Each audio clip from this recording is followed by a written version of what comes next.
In an earlier video, I said that although those Western people who insist that Muhammad never existed dismiss the hadith as forgeries, the hadith actually do lend credence to the existence of an Arabian prophet, though indirectly. Why did I say this? Because if they were later forgeries meant to create a sacred foundational story for Islam centering around a noble and righteous prophet, why do so many of them present Muhammad in a very unflattering light, as does the hadith we will soon be examining? Did want to pause very quickly on that because that's a similar argument to what I use. I've debated Robert Spencer and Jay Smith on the existence of Muhammad. Robert Spencer and Jay Smith both believe that Muhammad didn't exist, or if he did exist, he's so completely unrecognizable historically that he bears almost no connection with the Muhammad we read about in the sources. But you're looking at this in a similar way to what I argued in debating them. I have to acknowledge we've got a problem that, we're lacking very early material and so on. So we have to rely on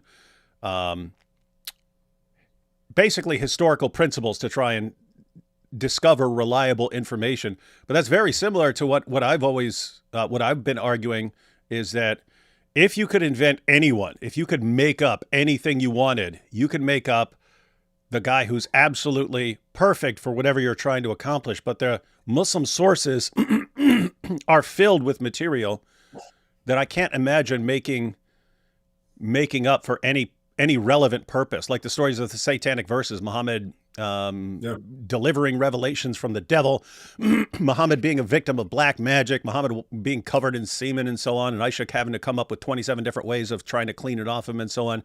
But then this story as well. So you are a fan of applying the principle of embarrassment that basically this works in law courts too. If someone admits something in court while testifying that would be embarrassing, that would actually hurt his case, people look at that and say, I trust this person more for sharing this because it actually could hurt him. But historians look at things and it's basically, three categories. It's it helps you, it hurts you, or it's neutral. And when a Muslim's examining the history of Muhammad, embarrassing material, to say, oh, this couldn't have been true. This must have been made up because it's so embarrassing, like the satanic verses. Right. But historians look at that and they go, oh, this is embarrassing. So it doesn't seem like something someone would have made up. And if someone did make it up, it doesn't look like something that Muslims would have just shared and spread around like crazy. And so the best explanation for why we have this really embarrassing material is that it happened, and early on they knew it happened, and they were just recording it. So you're yeah. Yeah, no, you're absolutely right. And and that is my position. And I would amplify it a little bit more by saying, first of all, having really listened to a lot of the people who argue against the hadith, I got to tell you that they go way overboard. Okay. For starters, it's become almost axiomatic listening to some people that the hadith, aren't compiled until 250 or 300 years after Muhammad. I mean, I hear a lot of people say that. Actually, the earliest hadith is about 130 years after Muhammad's death, and that's the Muwatta by Malik. Okay, and he used to be one of the earliest jurists.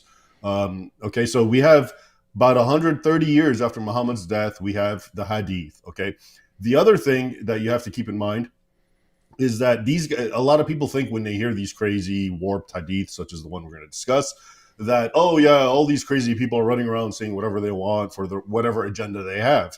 And it's not like that, okay? These hadith compilers that we're talking about, the 6 canonical ones, and as well as the one we're going to talk about, which is Ahmed bin Hanbal, who's actually, he's known as the unofficial 7th Sahih. And in fact, the hadith we're going to talk about is considered Sahih. We'll get into that. But anyway, these guys were fanatical Muslims who loved Muhammad. Bin Hanbal, the guy we're talking about, who recorded the hadith in question, refused to eat a watermelon because he could not find a hadith of Muhammad eating a watermelon. So my point is, these were very pious, Muslims who were also very simple men. In other words, they all they cared about is transmitting the correct hadith, and if it looked weird or warped or perverted, they didn't care. Their job was to just record it. And I believe that's why you have all these weird hadith, as you were indicating.